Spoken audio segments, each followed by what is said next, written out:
In this review, we'll take a look at the DJI Mic 2. We're actually being recorded with that right now. I'm recording to the transmitter in 32-bit float. Let's get you some audio samples first. It was easier to know it than to explain why I know it. If you were asked to prove that 2 and 2 made 4, you might find some difficulty, and yet you are quite sure of the fact. It was easier to know it than to explain why I know it. If you were asked to prove that 2 and 2 made 4, you might find some difficulty, and yet you are quite sure of the fact. It was easier to know it than to explain why I know it. If you were asked to prove that 2 and 2 made 4, you might find some difficulty, and yet you are quite sure of the fact. It was easier to know it than to explain why I know it. If you were asked to prove that 2 and 2 made 4, you might find some difficulty, and yet you are quite sure of the fact. It was easier to know it than to explain why I know it. If you were asked to prove that 2 and 2 made 4, you might find some difficulty, and yet you are quite sure of the fact. It was easier to know it than to explain why I know it. If you were asked to prove that 2 and 2 made 4, you might find some difficulty, and yet you are quite sure of the fact. Okay, now I'm recording with the DJI Mic 2, the transmitter here. The receiver is on my iPhone 14 Pro Max. I think that's what that phone is called. It's a 14, it's the big one.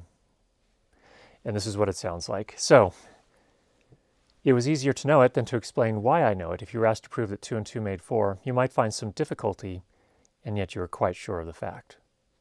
Okay, now I'm recording via Bluetooth from the transmitter, which is right here on me, directly via Bluetooth to my phone, iPhone 14 Pro Max, and this is what it sounds like.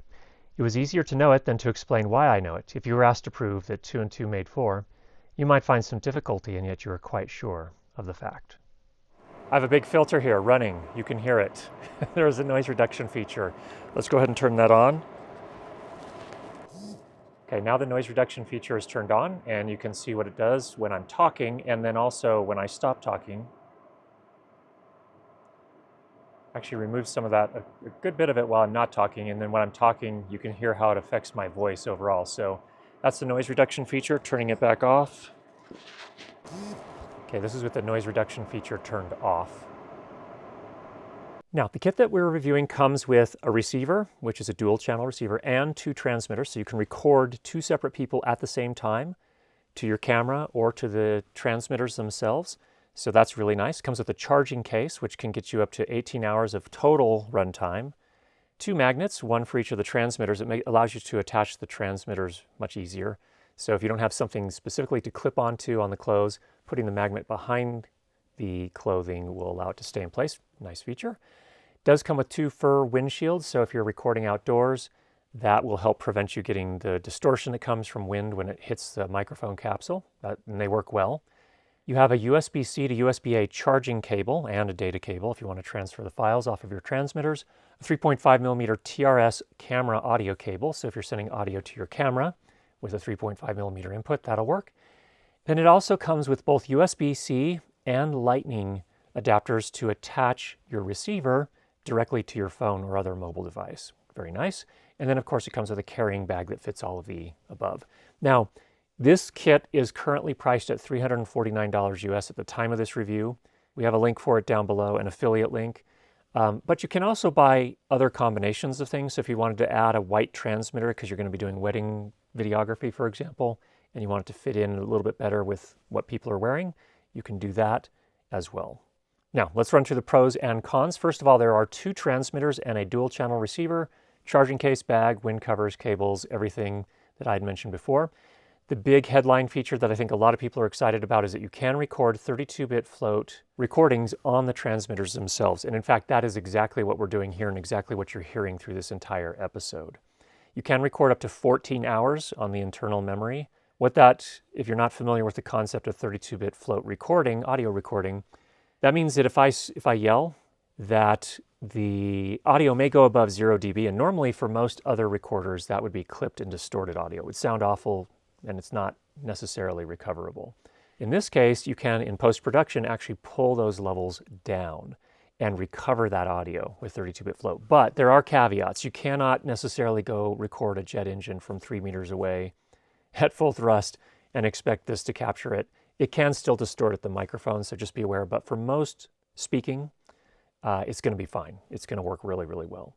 Now, you can also transmit directly to your phone via Bluetooth. Oh, before I move on, you can actually also make that recording at the same time that you're transmitting. So you can do both at the same time. Now, you can transmit directly to your phone via Bluetooth, but there is one caveat there. You cannot record in the transmitter at the same time that you're transmitting via Bluetooth for whatever reason. I don't know why, but just so that you're aware. You can also transmit directly to the DJI Pocket 3, the little vloggy camera.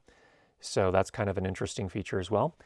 The charging case can charge all of the devices, the receiver and the two transmitters, twice. If you start with the charging case that's fully charged, it has its own battery, put them all in, you can charge them up twice. That's where they get the 18 hours. Now, if I just turn this on, I turned my full kit on, the receiver, the two transmitters, I turned the recording on the transmitters, we got 4 hours and 51 minutes of runtime. So that 18 hours is not 18 hours straight, just so you're aware. We got just under 5 hours, and then you'd have to charge up again. You can also power via USB-C, so that's going to be both for the receiver and the transmitters. A little clunky if you're going to be carrying around a USB battery bank, but if you do need longer runtime, and that's a possibility, you have that option.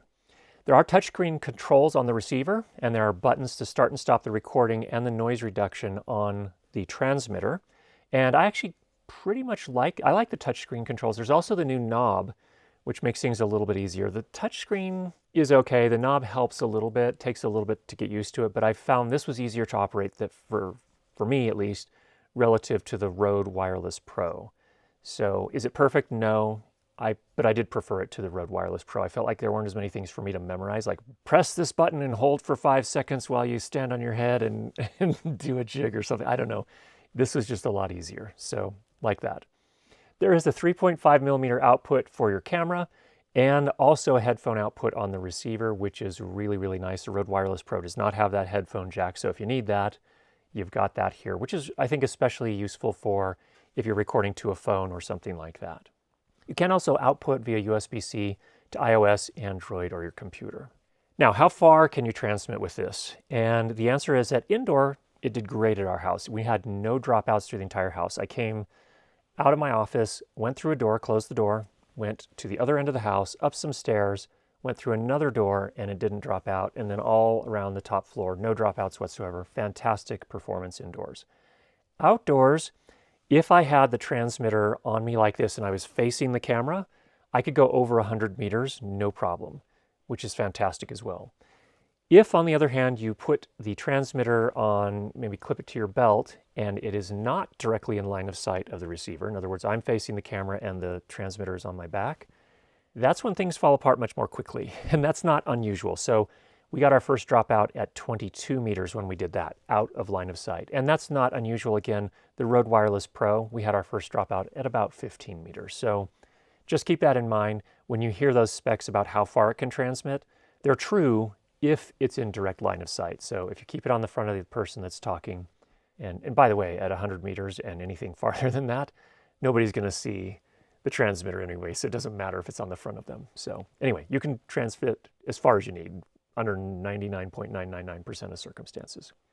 All right, if you are into safety tracks recording, and that is, again, if the 32-bit float isn't good enough for you for whatever reason, you want a little bit more redundancy, you can do a safety track output from the receiver. And what that means in practical terms is you have to combine the two microphones into the left channel and then at the regular gain setting for them.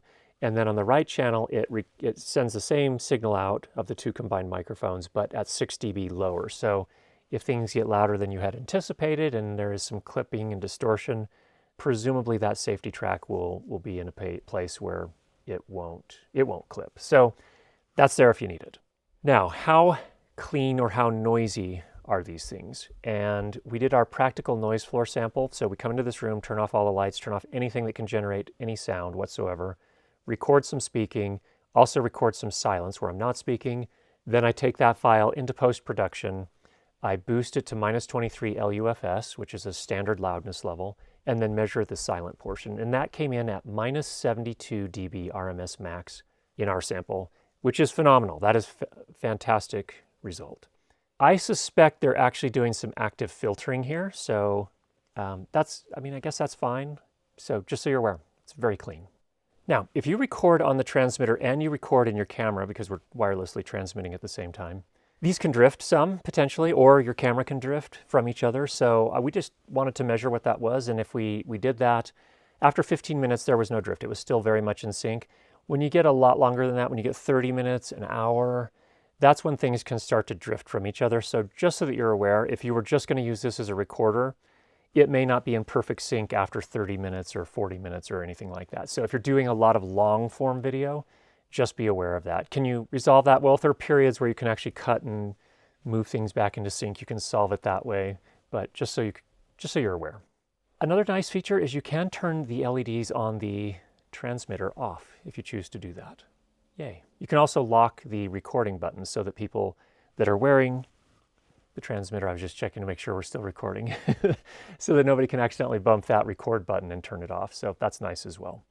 As I mentioned, the pricing on this particular kit is $349 US at the time of this review. And again, you can buy different pieces if you choose to do that. Now, there are some cons. No product is perfect. Let's cover some of those. First of all, the charging case. You cannot connect that via USB-C to your computer and download the files from your transmitters, just like you can on the Rode Wireless Pro, excuse me. So that's a con here. You have to actually plug in each of the transmitters individually to download their files. Not a huge deal, but something that you need to know. Next, these have inbuilt batteries that are not user replaceable. So if it fails within the warranty period, which is a 1-year warranty, you can extend to 2 years if you use the QR code. If it fails within that warranty period, they will replace them. If it fails outside of that warranty period, evidently you can ship it into the service center and they will replace them for a fee. So you're responsible for the shipping and paying that fee. They didn't clarify what that fee would be. So it's at least there's an option to fix it, which I think is good. It'd be nice to have the kind of transparency to know what that cost would be. And also in which countries they have service centers. I believe, of course, in the United States they have one. Presumably, I could ship this into the same one that they have for all their drones, and it would be repaired there. The build quality of the receiver is a plastic that's quite pliable. It actually flexes quite a bit. The shoe itself is definitely better than the first version of the DJI Mic, but still, time will tell how well this holds up. Now, on the original DJI Mic, one of the cons that we listed in our review was that it had a fair bit of latency, 29 milliseconds of latency. And what is latency? That's the time, from the time I speak and that sound goes into the microphone on the transmitter to the time that the audio comes out on the other end of the receiver into your camera. In the DJI Mic 2, we measured 23 milliseconds. So that's not going to be a problem, I think, for those that are just going to record directly to their camera, or even just directly to an audio recorder if you're just recording audio for whatever reason. Where it can become a problem is if you're recording to an audio recorder, say for example, and also have a wired microphone of some sort, a boom microphone, for example, connected to that audio recorder as well, they're going to be out of phase, out of sync with each other. And so most of the kind of the better audio recorders nowadays, even the prosumer ones, allow you to apply a delay to the input. So I would apply a 23 millisecond delay to the wired microphone's input, and then it will be perfectly in sync with this. So just something to know. Again, not a huge issue under most circumstances, but if you are going to be doing more complex setups and doing wired mics as well as wireless with this, just be aware of that. The transmitters have a shiny surface and they have the DJI logo on them. This is not NASCAR. For those that buy this kit, they are paying and advertising for free for you. DJI, Rode, same thing. Not okay. Get the branding, make it more subtle, and get away from the shiny surfaces. It's just not a great thing to have on camera. If you were planning to buy a transmitter and just use it as a standalone recorder, you need to know that some of the settings can only be made on the receiver, so that may not work for you. What I would recommend is you really probably need to have a kit with a receiver, to be honest. Not all lavalier microphones, you do have a microphone port on this. Not all lavalier microphones, third-party, work well with this. The DJI lavalier microphone worked pretty well for us and sounded pretty decent, but other third-party ones may or may not work well because some of them are not shielded and they may pick up radio frequency interference. So that's an entirely different topic we don't have time to cover here, but just be aware, not all lavalier microphones are going to work great with this. And then finally, the noise reduction feature, not great. I mean, I appreciate DJI trying. It could be used under absolutely dire circumstances where it's really hard to even understand what the person's saying because of the noise. You might have a fighting chance of being able to at least make it understandable, not sound great, but at least understandable. I would just do the noise reduction in post if you're going to do it. I just didn't find this feature useful at all. So with that, what is my take? And what should you buy, the Rode Wireless Pro or the DJI Mic 2? Which one's better? And I think the reality is that there's no clear winner here. Let me explain. The Rode sounds a little bit better right out of the recording, right out of the transmitter. The Rode has a threaded input for external microphones. That's a nice feature. The DJI Mic 2 is slightly easier to operate, I think, with its touchscreen and the new dial on the version 2. The Rode battery lasted longer while recording to the transmitter. The DJI can connect directly to your phone or to the Pocket 3, and the Rode can connect directly to the Rodecaster Pro 2 or the Rodecaster Pro Duo. Or Duo, it's not Pro Duo, it's just Duo. The DJI receiver is a little easier to attach to a phone with those included adapters that it comes with, both Lightning and USB-C, so that's pretty cool. The Rode has a timecode feature that works for some timecode workflows. It's not the ultimate timecode feature, but it works in some cases. They both did about the same in terms of distance transmission. Rode has a lower latency at 6.3 milliseconds instead of 23 milliseconds. The Rode costs more, but it also comes with a couple of pretty actually good lavalier microphones, the Rode Lavalier 2. You don't pay for the lavaliers with the DJI kit if you don't want them, that's great. But if you do need to buy them, then it ends up being more expensive than the Rode kit, so that's kind of a trade-off there. The noise floor is technically better on the DJI Mic 2 at minus 72 dB RMS max versus minus 65 dB RMS max on the Rode. If you need a headphone output, the DJI Mic 2 receiver has that. Both of the systems can record 32-bit float and transmit to the receiver at the same time. So in the end, they're both really impressive tools for their price, and they can make decent sound. You can get decent sound with both of them. Choosing really comes down to which of those features are important for you, and hopefully what we covered here will help you identify, okay, these are the features, these are the pluses of the DJI Mic 2, these are the pluses of the Rode Wireless Pro, and it puts you in a better spot to be able to make a choice between them. So hopefully that helps. If you have any questions, go ahead and leave those down below. If you've not already subscribed, make sure you do that. Get out there, make some great sound. We'll talk to you soon.